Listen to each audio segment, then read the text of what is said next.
नमामि समीशां निर्वाणरूपं विभुं व्यापकं ब्रह्म वेदस्वरूपं निजं निर्गुणं निर्विकल्पं निरीहं चिदाकाशमाकाश वासं भजेऽहम्।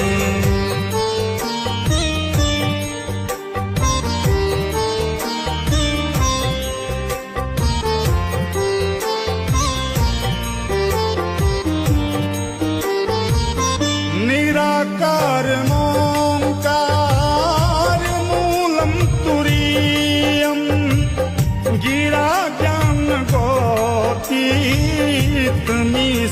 गिरि